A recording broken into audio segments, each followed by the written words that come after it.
మొదటి ప్రశ్న సహోదరి రాధా గారు విజయవాడ నుంచి ఈ విధంగా ప్రశ్న అడుగుతున్నారు. మొదటి కొరింథీయులకు రాసిన పత్రిక 10వ అధ్యాయము 21వ వచన వాక్య వివరణ అడుగుతున్నారు పాస్టర్ గారు. మీరు ప్రభు పాత్రలోనిది దెయ్యముల పాత్రలోనిది కూడా మీరు త్రాగనేరరు. ప్రభువు బల్ల మీద ఉన్నదానిలోను దెయ్యముల బల్ల మీద ఉన్నదానిలోను కూడా పాలు పొందనేరరు. ఈ యొక్క వాక్య వివరణ అడుగుతున్నారు పాస్టర్ గారు. దేవుణ్ణి నమ్ముకొని ప్రార్థనలోకి వచ్చినటువంటి విశ్వాసులారా, మీరు అన్ని జనులు అర్పిస్తున్న వాటి దగ్గరికి వెళ్ళి అక్కడ తినేసి వచ్చి మళ్ళీ వచ్చేయమంటున్నారు, ప్రభు బల్ల కూడా తింటామంటున్నారు. అది ఎలా అవుతుంది? అలా ఎందుకు చేస్తున్నారు? విశ్వాసికి అవిశ్వాసితో పొత్తుండకూడదన్నాడు కదా. గుర్రమును గాడిదను కలిసి కాడి కట్టకూడదు. గుర్రము గాడిద కలిపి ఏం కట్టకూడదు. ఎద్దు గాడిదకి ఏం కట్టకూడదు. అలాగే వెలుగు చీకటి కలిసి ఉంచగలవా? ఉంచలేము. సత్యము అసత్యము ఉంచలేము. కాబట్టి ఆ వ్యత్యాసం ఎప్పటికీ ఉంటుంది. వెలుగు చీకటికి రెండింటి మధ్యలో వ్యత్యాసం ఉన్నట్టు సత్యమునకు అసత్యమునకు ఏముంది? ఇప్పుడు ప్రభు బల్ల అన్నప్పుడు ప్రభు యొక్క శరీరము ప్రభు యొక్క రక్తం తీసుకుని మారు మనసు పొంది బాప్తిసం పొంది ప్రభు సన్నిధిలో జీవిస్తున్న వాళ్ళు తీసుకుంటారు. వీళ్ళకి కొంతమంది మాట్లాడంటే లేదు లేదు అక్కడ ప్రసాదాలు ఇస్తున్నారు, అవి కూడా మనం ఏం చేయొచ్చు అని అనుకుంటారట. అటు వీళ్ళు అది తినేసి వచ్చి ఇటు వచ్చి ఇది తినేస్తుంటారు. కాబట్టి అలా కాదు. ప్రభు పని కొరకు మీరు నియమించబడ్డారు కాబట్టి ప్రభు బల్ల మీద తింటూ మళ్ళీ అవతలకు వెళ్ళి ఆ బల్ల మీద కూడా తినడానికి ప్రయత్నం చేయొద్దు. మీరు గ్రహించండి అని వివరించాడే తప్ప అక్కడ దాన్ని పొరపాటుగా ఆలోచించొద్దు. వాళ్ళు కూడా రక్షణలోకి రావాలని మనం ప్రార్థన చేయాలి. అయితే దేనికి అర్పించబడ్డాయి వినండి. చాలామంది అంటారు, మేము మీ క్రిస్మస్కి వచ్చినప్పుడు కేకులు ఇస్తే తింటాం, మరి మేము మా దేవునికి అర్పించిందని మీరు ఎందుకు తినరు అని అడుగుతారు. మీరు విన్నారు ఎప్పుడైనా? వినండి, ఎప్పుడైనా మనం కేకులను తీసుకెళ్ళి యేసుప్రభు బొమ్మ దగ్గర పెట్టి కొంత ముక్క తీసి యేసుప్రభు పాదాల దగ్గరికి పెట్టి పూజ చేసామా? లేదు పాస్టర్ గారు. ఆ కేకు యేసుప్రభుకి అర్పితం అవుతుందన్నామా? కేక్ ఆరత పెట్టామా? లేదు. చెప్పండి. ఏం చేస్తారు క్రైస్తవులు? కేక్ ఎలా తీసుకొస్తారు? వంటగదిలో వండుడి, డైనింగ్ టేబుల్ మీద పెట్టుడి, తినుడి, అంతే. ప్రార్థన చేసుకుని ఏం చేస్తాం? ప్రార్థన కూడా ప్రభుకి ఇవ్వట్లే. మనం ప్రభువానికి అర్పిస్తున్నాము అంటామా? అను లేదండి. తినేటప్పుడు నీ ఆరోగ్యం కోసం ప్రభు ఇచ్చినందుకు స్తోత్రం, ఈ ఆహారం శుద్ధీకరించినందుకు స్తోత్రం, తీసుకున్నప్పుడు శక్తి బలం ఆరోగ్యం మాకు దయచేయమని దీన్ని వండిన హస్తాలను సిద్ధపరిచిన హస్తాలను దీవించండి. ఈ కుటుంబాన్ని దీవించమని యేసునామములో అడుగుచున్నాం తండ్రి, ఆమేన్. తర్వాత ఆంపట్టు తెలుసు కదా. ఇప్పుడు మీరు ఏమైనా యేసు ప్రభుకి అర్పించారా ఆ ఆహారాన్ని? లేదు పాస్టర్ గారు. కానీ మిగిలిన మతాల్లో ఏం చేస్తారు? అర్పిస్తారు. అది వద్దని చెప్పేది. అప్పుడు మీరు చెప్పొచ్చు, మేము కేకు ఎవరికి అర్పించలేదండి,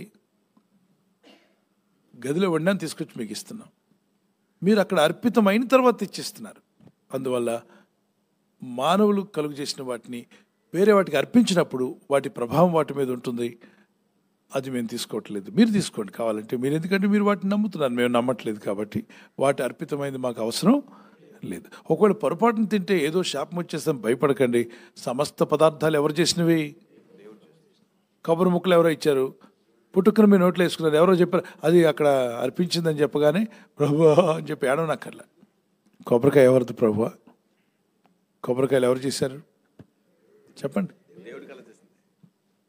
శనగిత్తులు, బెల్లం, చెరుకులు, దేవునికి స్తోత్రం అని చెప్పి మళ్ళీ వెళ్ళి చేయి చాపొద్దు. పొరపాటును తినేసావు. యేసు నామంలో ప్రభా ఏ దోషం లేకుండా నన్ను కాపాడినందుకు నీకు స్తోత్రం, యేసు రక్తమే జయం, నాకేం భయం, ప్రేర్ చేసుకుని ముందుకు వెళ్ళండి. అంతేగాని ఒక అపరాధ భావంతో నేను పాపం చేశాను, ఇది అయిపోద్ది అంటే అనుమానమే పెనుపోతున్నారు కదా. అనుమానంతో నువ్వు ఏది తినకూడదట. అనుమానం అంటే ఇంట్లో వండుకుంది కూడా తినకూడదు. మీకు తెలుసా? 14వ అధ్యాయం చదవండి రోమపత్రికలో. అనుమానంతో తినకూడదు అన్నాడు. 14:23 Romans chapter 14:23.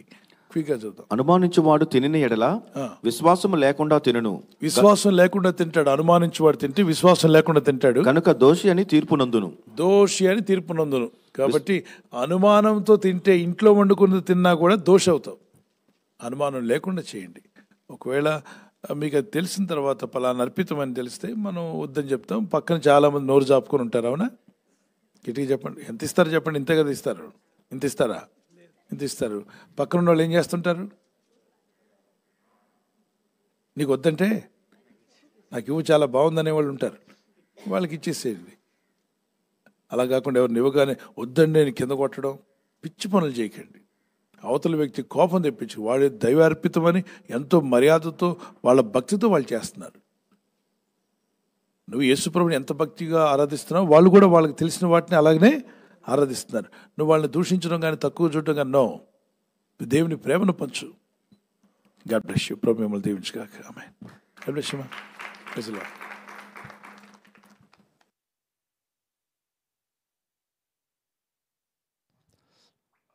Thank you pastor గారండి. తర్వాత ప్రశ్న సిస్టర్ ఎస్తేరి గారు వైజాగ్ నుంచి అడుగుతున్నారండి. క్రైస్తవులు సినిమాల్లో పాటలు పాడటం వృత్తిగా కలిగి ఉండవచ్చా అని ప్రశ్న అడుగుతున్నారండి.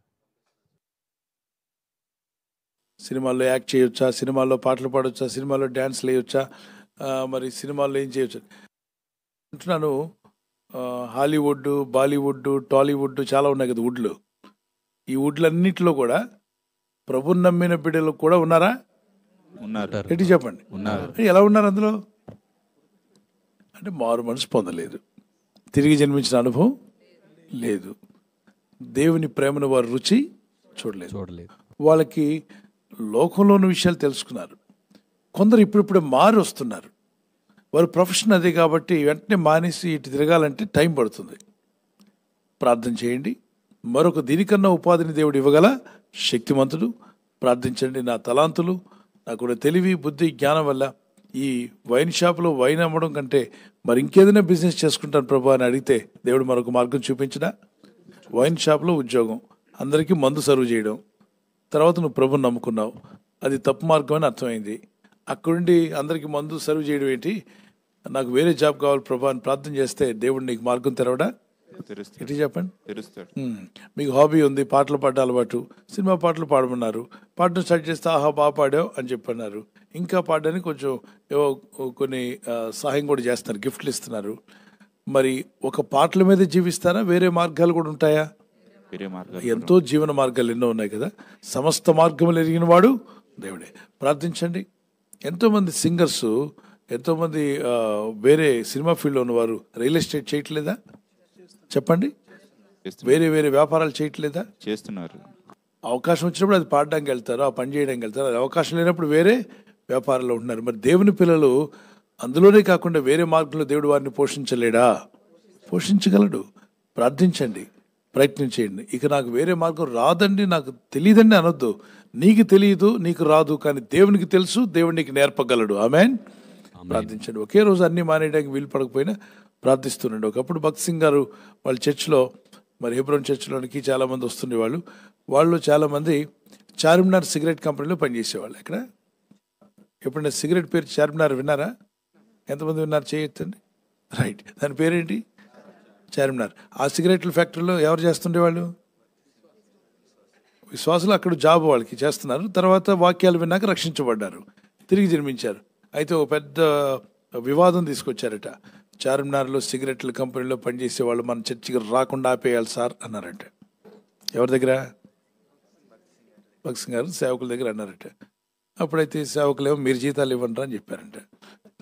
ఇవ్వగలరు వీళ్ళు? ఇవ్వలేరు. ఉచిత సలహాలు ఇచ్చేవాళ్ళు చాలామంది ఉన్నారు. వాడు అక్కడ తాగట్లేదు, సిగరెట్ తాగుతున్నాడా? తాగట్లేదు.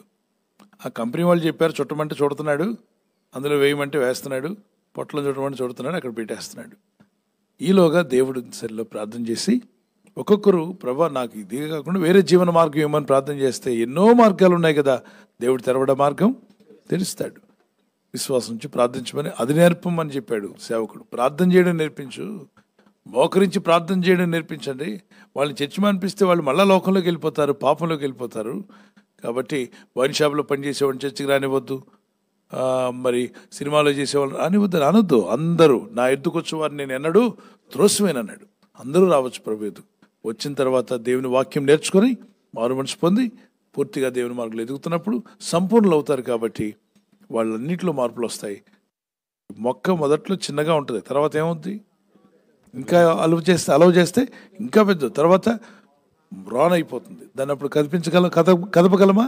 లేదండి. మొక్కగా ఉన్నప్పుడు కదపగలిగాం, బ్రాన్ అయినప్పుడు అంత బలంగా ఉంటుంది. కాబట్టి మీ విశ్వాసంలో ఎదగనివ్వండి. ఇప్పుడిప్పుడే సినిమాల్లో పాటలు పాడేవాళ్ళు వస్తున్నారు, రానివ్వండి. రక్షణలో ఎదగనివ్వండి, దేవుళ్ళు ఎదగనివ్వండి. వాళ్ళకి వెంటనే కండిషన్లు నేర్పకండి. ముందు దేవుని మార్గంలో ఎదగనివ్వండి. తర్వాత పరిశుద్ధాత్ముడు వారిలో మార్పును తీసుకొస్తాడు. వాక్యాలు నేర్చుకుంటారు, పత్రికలు చదువుతారు. God bless you. Thank you pastor గారు. తర్వాత ప్రశ్న సిస్టర్ స్వర్ణ గారు కడప నుంచి ఈ విధంగా ప్రశ్న అడుగుతున్నారు పాస్టర్ గారు. మన హృదయంలో అనేక విషయముల గురించి ఆలోచిస్తూ ఉంటాం. ఈ విషయములు దయ్యములకు తెలుస్తాయా అని ప్రశ్న అడుగుతున్నారు పాస్టర్ గారు.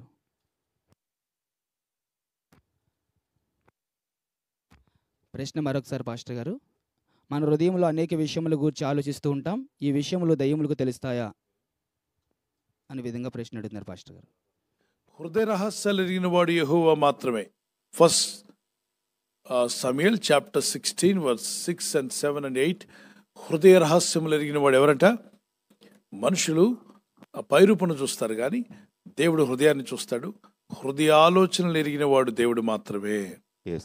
చూద్దాం. ఇక్కడే కాదు, మరొక వచనం కూడా ఉంటుంది. హృదయ ఆలోచనలు ఎరిగిన వాడు ఎవరంట? దేవుడు. దెయ్యాలకు మన హృదయంలో ఆలోచన తెలుసా? తెలియదు అనండి. తెలియదు. కానీ మన గాల్లో మాట్లాడిన మాటలాటికి వినబడ్డాయా? వినబడతాయి. ఎందుకంటే రేడియో స్టేషన్లో ఉన్న మాటలు మన ఇంట్లో ఉన్న రేడియో, ఒక రేడియో మీ దగ్గర ఉందనుకోండి, ఎక్కడో రేడియో స్టేషన్లో వచ్చే వార్తలు మీ రేడియోలోకి వస్తాయా? మధ్యలో వైర్ ఉందా? ఎలా వచ్చాయి? తరంగాల ద్వారా. ఇప్పుడు ఉదయకాలం 7:30 గంటలు అయింది వార్తల సమయం అన్నారనుకోండి, మీకు 8:30 కనబడుతుందా? ఏంటి చెప్పాలి? మరి రేడియో స్టేషన్ 50 కిలోమీటర్లు 100 కిలోమీటర్ల దూరంలో ఉన్నా కూడా ఎగ్జాక్ట్గా అదే సెకండ్లో మీకు ఏమొస్తుంది? ఎలా వచ్చింది? 100 కిలోమీటర్ల దూరంలో ఉన్న రేడియో స్టేషన్లో చెప్తే ఆ మాట మీ ఇంటికి రావడానికి, మీ రేడియోలోకి రావడానికి వైర్ ఏమీ లేదు కదా, కనీసం 1 minute టైం పట్టాలిగా. చెప్పాలి. 36 నిమిషాలు అవుతుంది, 7:30 అన్నట్లయితే 7:35 అవుద్దా? ఎగ్జాక్ట్గా. అంటే ఏంటి? గాలి తరంగాల వల్ల దేవుడు పెట్టిన టెక్నాలజీ ఎంత అద్భుతమైంది చూడండి. మనుషులు వాడుకుంటున్నాం కానీ ఆ దేవుని స్తుతించట్లేదు.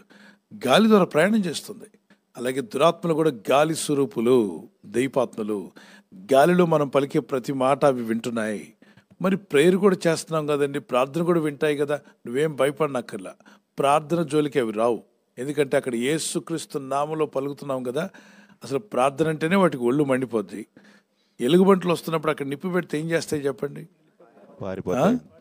అగ్ని జ్వాల దివిటీలు కనబడితే పారిపోతాయి. అలాగే ప్రార్థించే వాళ్ళు దెయ్యాలకు ఎలా కనబడతాడు? వెలుగుతున్న దివిటి వల్లే కనిపిస్తాడు, అగ్ని వల్లే కనిపిస్తాడు. అందులో ఏ నామలోనూ ప్రార్థన చేస్తున్నావు? అసలు ఆ పరిసరాలకు రావు. అవి విన్నా ఆ ప్రేయర్ యేసు నామములో సీల్ చేయబడింది. దాన్ని ఎవరు కాపీ చేయడానికో ఇబ్బంది పెట్టడానికో అవకాశం లేదు. మిగిలిన మాటలన్నీ వాటికి తెలుసు, గాల్లో మాట్లాడు. అందుకే కొందరు చూడండి, ఈ మాంత్రికులు కొందరు చెప్తుంటారు, ఈరోజు మీరు ఇంటి దగ్గర నుండి బయలుదేరినప్పుడు మీ ఇంటి బయట గడేస్తున్నప్పుడు ఈ మాట చెప్పారు, నిజమా అంటే షాక్ అవుతారు మీరు. అదే నేను నిజంగా ఆ మాట అన్నానే, నా ఫ్రెండ్తో ఇద్దరం గుమ్మం దగ్గర ఉన్నాం, తాళం వేస్తున్నప్పుడు మాట్లాడాం. ఈయనకి ఎలా తెలుసు?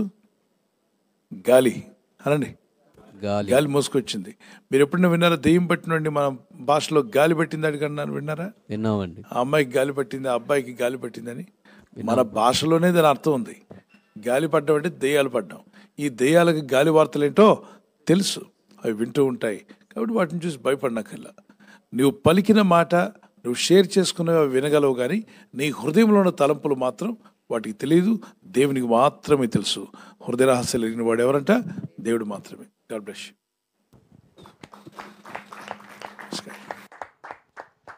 థ్యాంక్ యూ పాస్టర్ గారు. తర్వాత ప్రశ్న కృపామణి గారు నెల్లూరు నుంచి అడుగుతున్నారండి. మనకి కళలో కొన్నిసార్లు పాముల గురించి, అనేక జంతువుల గురించి కళలు వస్తూ ఉంటాయి. వీటిని ఏ విధంగా మనం అర్థం చేసుకోవాలి అని ప్రశ్న అడుగుతున్నారండి.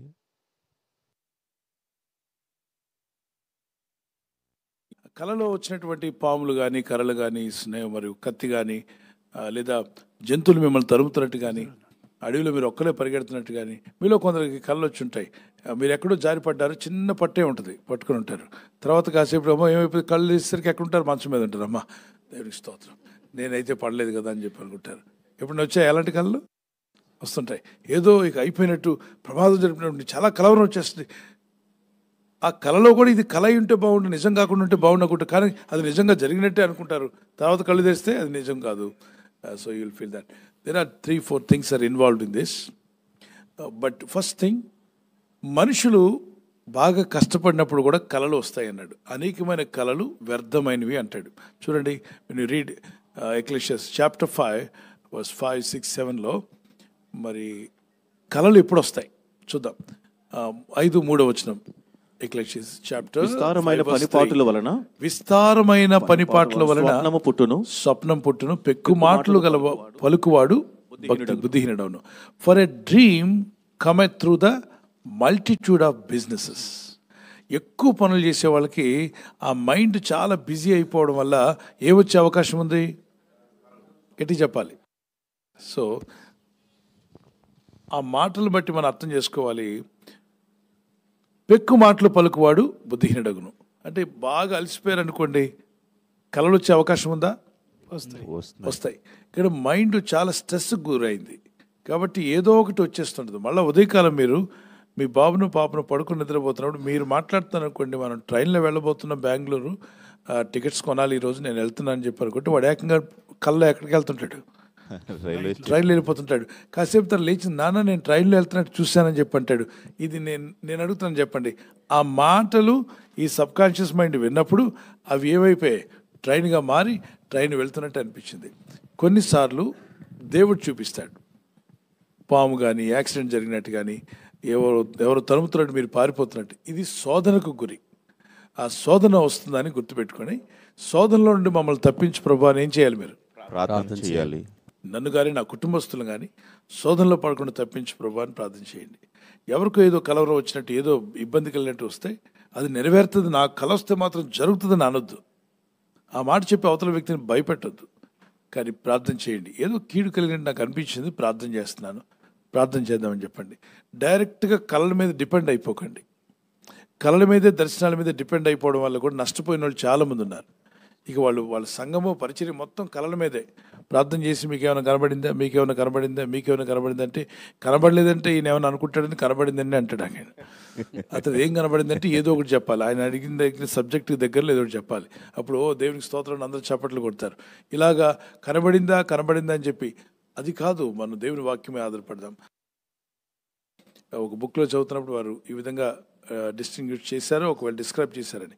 Yes, there are things when we see some dreams in book of Daniel we see the dreams. నెబుకద్నెజర్కు కొన్ని డ్రీమ్స్ వస్తాయి. అలాగే ఫరోకి డ్రీమ్ వచ్చినప్పుడు యోసేపు దాన్ని వివరిస్తాడు. అది పర్టికులర్గా కరువు రాబోతుందని దేవుడు ముందుగా చూపించాడు. నెబుకద్నెజర్ రాజ్యం ఎలా కూలిపోతుందో చూపించాడు, ఎటువంటి పరిస్థితులు రాబోతుందో చూపించాడు. వాటి వివరణ దానియేలు ద్వారా. కానీ చాలాసార్లు పిచ్చి కళ్ళు వస్తుంటాయి, అవసరం లేని కళ్ళు వస్తుంటాయి. పీడ కళలు అంటారు. చెప్పండి, ఏమంటారు? పీడ కళలు. ఇవి అలసిపోవడం వల్ల కూడా వచ్చే అవకాశం ఉందా?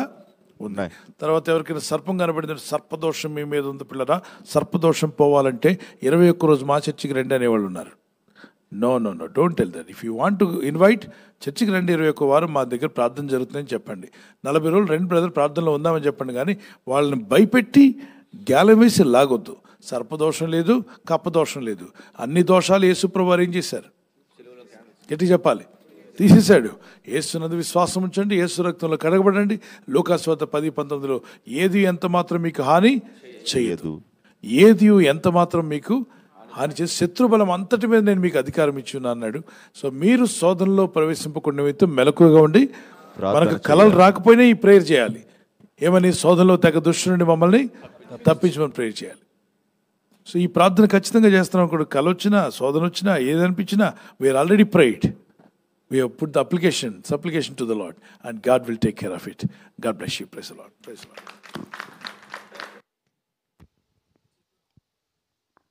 థ్యాంక్ యూ పాస్టర్ గారు. తర్వాత ప్రశ్న సిస్టర్ జ్యోతి గారు మనుగూరు నుంచి ఈ విధంగా ప్రశ్న అడుగుతున్నారు పాస్టర్ గారు. ఓల్డ్ క్యాలెండర్స్ అలానే ఓల్డ్ మ్యాగజైన్స్ బయట పాడవేయకుండా వాటిని ఏం చేయాలి? ఉపవాసం ఉన్నప్పుడు లంచ్ తర్వాత స్నాక్స్ లాంటివి తీసుకోవచ్చా అనే విధంగా ప్రశ్న అడుగుతున్నారు పాస్టర్ గారు.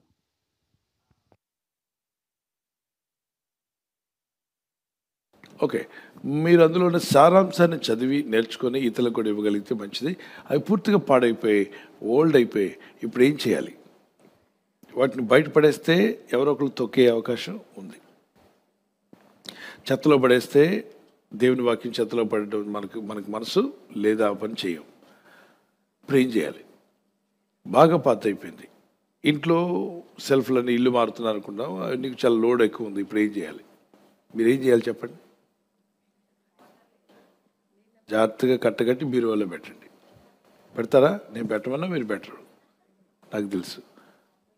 వాటర్లో వెళ్ళి నీటిలో ఆహారం ఏమో అది ఉంటుందని చెప్పాడు. అది నీటిలో కూడా కొట్టుకుపోయి కొంత దూరం వెళ్ళిన తర్వాత కొన్ని డ్రైనేజ్లో పడే అవకాశం ఉంది. So what to do? ఇప్పుడు పేపర్ కట్టర్స్ అని వచ్చాయి. ఏంటండి? పేపర్ కట్టర్స్ అని వచ్చాయి. ఆ మిషన్లో పెడితే సన్నగా ఏమైపోతుంది, కట్ అయిపోతుంది. అసలు ఏం కనిపించదు, ఇంకా వాక్యూమ్ కూడా కనిపించదు. సన్నగా చిన్న చిన్న పీలకల్లాగా హెయిర్ కట్ అయినట్టు ఏమవుతుంది, కట్ అయిపోతుంది. కట్టర్లో పడేయచ్చు. ఒకవేళ మన దగ్గర కట్టర్ లేదనుకోండి. ఒక సహోదరుడు, ఆయన లైబ్రరీ, పాత లైబ్రరీలో చాలా పుస్తకాలు ఉన్నాయి, బాగా పాతబడిపోయి ఈ చెదబట్టి తినేసాయి. ఏం చేయాలంటే ఒక పాస్టర్ గారు చెప్పారంట, వాటిని ఏమన్నా చేస్తే నీకు ఇంటి మీద శాపం వస్తున్నారంట. సో వీళ్ళు చెప్పేవాళ్ళు, బెదిరించే వాళ్ళు ఎక్కువైపోయారు. శాపం వస్తుందని చెప్పి ఆ ఇంట్లో ఉంచలేడు, ఆ చెదేమో పక్క పుస్తకాలకు పట్టుకుంటుంది, ఏం చేయాలి అర్థం కావట్లేదు. వాటిని ఏమన్నా బయట పడేసినా ఏం చేస్తే శాపం వస్తుంది అంటున్నారు. ఇప్పుడు ఏం చేయాలి? వాటిని కాల్చివేశాడు. మరి దేవుని పుస్తకాలు కాల్చివేయకూడదు కదా, అవి పాడైపోయాయి, అవి పూర్తిగా చదవబెట్టున్నాయి, చదవడానికి వీలు లేదు. ఎవరికి నిద్దామన్నా ఉపయోగపడవు, పొడి పొడిగా రాలిపోతున్నాయి. What to do? వాటిని లేకుండా చేయాలి. బయట పడేస్తే చెత్తలోకి వెళ్తుంది, ఎక్కడ పడేస్తే డ్రైనేజ్లోకి వెళ్ళే అవకాశం ఉంది. సో ఇక్కడ లేకుండా చేయాలనుకున్నారు, లేకుండా చేశారు. ప్రార్థన చేశారు, దేవుని దగ్గర అడిగారు, క్షమించమని అడిగారు. కానీ దేవుని వాక్యాలను కాల్చివేయడం, దేవుని పుస్తకాలు కాల్చివేయడం మంచిది కాదు. అది నేను చెప్పిన మాట మీరు అర్థం చేసుకున్నారుగా. చదవబట్టి పూర్తిగా పుస్తకం అంతా కూడా ఏమైపోయింది, సగం వరకు పోయి చిన్న మొక్కలే మిగిలిపోయింది. ఇంక వేస్ట్, అది చదవలేము, ఉంచలేము. కాబట్టి దాన్ని తొలగించడానికి వచ్చి నో ప్రాబ్లం. నేను కొన్ని వేరే మతం వాళ్ళు చూశాను, వాళ్ళు ఒక కొండలాగా, పెద్ద కొండలా కట్టుకుంటూ వెళ్ళిపోయారు. అవన్నీ కూడా వాళ్ళ మతానికి సంబంధించిన పుస్తకం, మత పుస్తకం అంటే. పాత అన్నీ తీసుకెళ్ళి ఆ ఎడారిలో కొండలు, పెద్ద పెద్ద కొండలు ఉంటాయి చూసారా, అలాగ పేర్చేసి అటు మీద కప్పేశారు, క్లాత్ లాంటిది పెద్దది కప్పారు. ఆ కొండలు కొండలుగా పేర్చబడుతున్నాయి వాళ్ళు అక్కడ.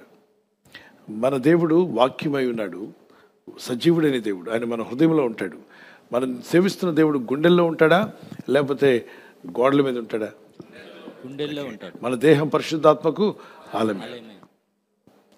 God bless you. Praise the lord.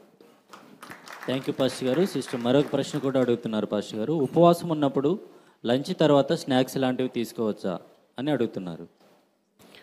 మీరు తీసుకుంటా అంటే దట్స్ అప్ టు యూ. ప్రార్థన చేసుకోండి, ప్రభువా నేను ఉండగలిగే శక్తి నాకు దయచేయండి అని.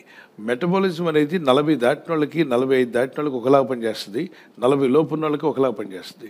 40 లోపు ఉన్న వాళ్ళకి అలిగి 3 రోజులు తినకుండా ఉన్న వాళ్ళు ఉన్నారా?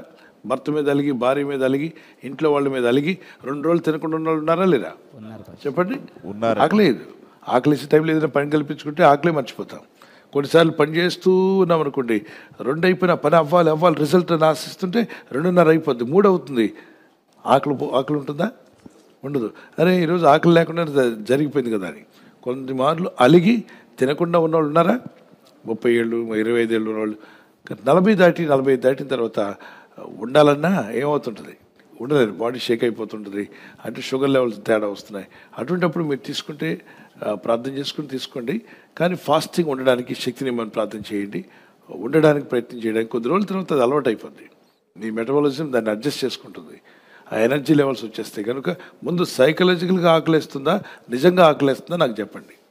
మీరు మైండ్ ఎప్పుడు కూడా సైకలాజికల్గా, మీరు రేపు ఉపవాసం అన్నాం అనుకోండి, రోజు కామన్గా 9:30కి బ్రేక్ఫాస్ట్ చేస్తారు, చెప్పండి ఒకసారి, ఉదాహరణకు అనుకుందాం. కానీ రేపు ఫాస్టింగ్ ఉంటున్నాను, ఏం తినకూడదు అనుకోండి, ఉదయం 5:30కి మీకు ఆకలేస్తుంది. అవునా? ఎక్కడి వచ్చింది అంటే బాడీ మైండ్ గుర్తుపెట్టుకుంది, అమ్మ ఇటు తినకుండా ఏం చేస్తాడు, ఆపేస్తాడు. నేను ఇక్కడంతా కూడా సదిరి పెట్టాలి, ఏదో ఇస్తున్నప్పుడు తీసి దాస్తుంటాడు, బాడీ దాచుకుంటుందట. మరి ఇచ్చే ఆహారం అంతా దాచి అదేమనుకుంటే ఎప్పుడో కరువు రాబోతుంది, కరువు కాలంలో ఏం చేద్దాం, వాడదాం. ఈ కరువు రాదు, ఇది వాడదు. ఈలోగా షుగర్లు, బీపీలు వేసుకొని నానా తిప్పులు పడాల్సి వస్తుంది. బాడీ ఒకటి అలవాటు పడింది. అందులో ఇండియన్ బ్లడ్లో ఒక అలవాటు ఉంది. ఒకప్పుడు మన చిన్నతనంలో, మన తాతల ముత్తాతల టైంలో ఎక్కడో కరువు అనిపించాం. ఆహార విషయంలో అందరి బ్లడ్లో కూడా ఒక చిన్న బలహీనత ఉంది. ఏంటో చెప్పంటారా? మీరు ఆహారాలు పెట్టుకునే దగ్గర బఫే భోజనాల దగ్గర చూడండి ఎలా పెట్టుకుంటారు. వెనకెవరిని వచ్చి తినేస్తారన్నట్టుగా ఏం చేస్తారు, పెట్టేసుకుంటాం. తినడానికి అంతగా మనసు లేక కొంత తిన్నాక ఏం చేస్తాం, ఇంత పడేస్తుంటాం. అదే వేరే దేశాలు బాగా సమృద్ధిలో పెరిగిన వాళ్ళు ఎంత పెట్టుకుంటాడు, అప్పుడు వాడు చూస్తే ఇటు తెలివి తక్కువ ఉన్నాడు, ఇంత పెట్టుకున్నాడు. వాడు అవసరానికి పెట్టుకున్నాడు, నాకు ఎంత కావాలని అంత పెట్టుకున్నాడు. ఎందుకంటే సమృద్ధిలో పెరిగి వచ్చారు వాళ్ళు చిన్నతనం నుండి సమృద్ధిలో పెరిగి వచ్చారు. రొట్టె ముక్క అది ఇది తీసుకుంటూ వచ్చారు కాబట్టి వాళ్ళు దానికోసం క్రేవింగ్స్ లేదు. అంటే ఏమంటుందండి, ఆ క్రేవింగ్స్ లేదు. ఈ క్రేవింగ్ లేనప్పుడు ఇట్స్ ఓకే, దట్స్ ఎనఫ్ అంటాడు. మనకు మాత్రం ఎంత వద్దన్నా ఒక ఇడ్లీ పెట్టుకుంటామా, పొరపాటును కూడా. అందులో పెట్టుకోమని మనకు పర్మిషన్ ఇచ్చాక ఎన్ని పెట్టుకుంటాం, ఎట్టి చెప్పండి. ఒక ఎవరో 10 అంటున్నట్టే ఓకే, తెలియకుండా అది మనకు టెంప్ట్ అవుతున్నాం మనం. It's there. నేను ఇజ్రాయెల్ యాత్రకు తీసుకెళ్ళినప్పుడు మన వాళ్ళందరూ ఎన్ని మార్లు చెప్పినా అక్కడ ప్లేట్ 1, ప్లేట్ 2, ప్లేట్ 3 డిషెస్ పెట్టారు. అన్నిట్లో సలాడ్స్ పెట్టారు, ఆకుకూర సలాడ్, వెజిటేబుల్ సలాడ్, ఇంకా తర్వాత ఇంకేవో తినగల సలాడ్స్ అన్నీ పెట్టారు. ఒక 10 ఉంటాయి, 10 రకాల సలాడ్స్. ద లాస్ట్ బేషన్లో ఒక ప్లేట్లో అక్కడ ఉన్న డిష్లో అక్కడ చికెన్, మటన్, తర్వాత బీఫ్, అది అబ్రహాం గారి కూర చివరిలో ఉంటుంది. ఇజ్రాయెల్ యాత్ర మన వాళ్ళు వెళ్ళిన తర్వాత ఇప్పుడు లంచ్ టైం త్వరగా తిని బస్సు ఎక్కితే మళ్ళీ వేరే ప్రాంతానికి తీసుకెళ్తారని చెప్పి అనౌన్స్మెంట్ చేస్తే మరి లీడర్స్ కదా మీరు ఆ మాట చెప్పి మేము అక్కడ కూర్చున్నాం. వెళ్ళే వాళ్ళందరూ కూడా ఎక్కడ ఆకుకూరల దగ్గర వాళ్ళ ముఖాలు చూస్తుంటే నేను రికార్డ్ చేశా. ముఖాలన్నీ ఇట్లా పెట్టుకుంటే వెళ్ళిన తర్వాత ఇలా అక్కడికి వెళ్ళేసరికి ముఖం తేటగా కనిపిస్తుంది. చికెను, మటను, ఈ ఫిష్, ఈ మూడింటి దగ్గరికి వెళ్తున్నారు. ఇన్నిటిని వదిలిపెట్టి ఆ మూలకి ఎందుకు వెళ్తున్నారు, ముందు ఇది తీసుకోండి అని చెప్పంటే ఎలా తింటాం పాస్టర్ గారు, మేకలాగా పచ్చికూరలు ఎలా తింటాం, మేకలు తిన్నట్టు ఎలా తింటామండి అంటారు. మరి ఒలివల కొండ ఎక్కినప్పుడు, గెట్సిమెంట్ కొండ దిగుతున్నప్పుడు అబ్బో ఎక్కలేకపోతున్నామండి, కొంచెం ఆగమని చెప్పండి, మేము పైకి ఎక్కలేకపోతున్నాం అని చెప్పి అంటున్నారు. 30 ఉన్నోడు ఎక్కలేకపోతున్నాడు, 40 ఉన్నోడు ఎక్కలేకపోతున్నాడు. అప్పుడు ఒకసారి సరే టీం అంతా ఆగండి, వాళ్ళు వచ్చేదాకా మనం ఆగుతామని చెప్పి వాళ్ళు పైకి ఎక్కడానికి అమ్మ ఆయా అనుకుంటూ వస్తున్నారు. ఈలోగా దారిలో వెళ్తున్న పెద్దోళ్ళు 80 సంవత్సరాలు, 75 సంవత్సరాలు లేడీస్ కొంతమంది కూరగాయలు కొనుక్కొని ఆ దేశస్తులు ఎక్కుతున్నారు కొండ. ఈజీగా ఇప్పుడు ఎక్కేస్తున్నారు. వాళ్ళని ఆపాను, మీ ఏజ్ ఎంతో చెప్పగలరా ఇఫ్ యూ డోంట్ మైండ్. ఎందుకంటే ఇతర దేశంలో వయసు అడిగితే వాళ్ళు డిఫెండ్ అవుతారు. Don't ask directly how old are you అనే మాట మన దగ్గర అయితే పర్లేదు, కానీ అక్కడైతే మన దగ్గర అడిగినా 5 ఏళ్ళు తగ్గించి చెప్తాడు. అక్కడ అడగడానికి ఇఫ్ యూ డోంట్ మైండ్ అని చెప్పాలి. మీరేమనుకోకపోతే వయసు చెప్తారంటే వయసు చెప్పారు 80 ఏళ్ళు. 80 ఏళ్ళు మీరు చకచకా ఎక్కుతున్నారంటే ఇట్స్ హ్యాబిట్యుయేటెడ్. మేము ఇలా నడుస్తున్నాం, మాకు అర్థం అలవాటు అయిపోయింది. అలవాటు మాత్రమే కాదు, తిన్న తిండి కూడా సగం రోల్ ఉంది, ఫుడ్ రోల్ కూడా ఉంది. కాబట్టి మనం తీసుకునే ఆహారము మనకి ఎనర్జీ ఇవ్వాలి. అటువంటి విషయాల్లో మనం ఎక్కడో వెనకబడ్డాం, తెలుసు తెలియక వెనకబడ్డాం. కరువు కాలంలో చిన్న పచ్చడి మొక్క వేసుకొని ఇంత అన్నం తినేవాళ్ళం. మన తాతలు తిన్నారా లేదా చెప్పండి. మీ తాత తినలేదు, మా తాత తిన్నాడు. కష్టకాలం ఆయన రైతు అయినా, ఆయనకు పొలాలున్నా ఆయన చేయాల్సింది కొద్దిగా తీసుకొని తినేవాళ్ళు. ఇప్పుడు ఆ అలవాటు మనకు అన్ని సమృద్ధి వచ్చేసింది, మనం మార్చుకోవాలి మన మాటలు. తప్పనిసరిగా ఆ రోజుల్లో బాగా కష్టపడి నడిచేవాళ్ళు. ఇప్పుడు నడక తక్కువ, పని తక్కువ, ఏం చేయట్లా. కాబట్టి మనకు అంత అవసరం లేదు, కష్టపడినప్పుడు అంత అవసరం లేదు. ఇప్పుడు now we have to change it. వాళ్ళతో చెప్పాను, కనీసం ఇజ్రాయెల్ యాత్రలో ఈ 12 రోజులైనా ఈ సలాడ్స్ అన్ని తినడానికి ప్రయత్నం చేయమంటే ఇద్దరే నా మాట విన్నారు. ఆ ఇద్దరు మధ్యాహ్నం భోజనం అయిన తర్వాత బస్సులో కూర్చొని మరో ప్రాంతానికి వెళ్తుంటే ఈ మిగిలిన తిన్న వాళ్ళందరూ నిద్రపోతుంటే ఈ ఇద్దరు మాత్రం చురుగ్గా కూర్చొని మాట్లాడుతున్నారు. ఎందుకంటే సలాడ్స్ లోపలికి వెళ్ళిన తర్వాత నిద్ర రాదు, మీకు ఎనర్జీ ఇస్తుంది.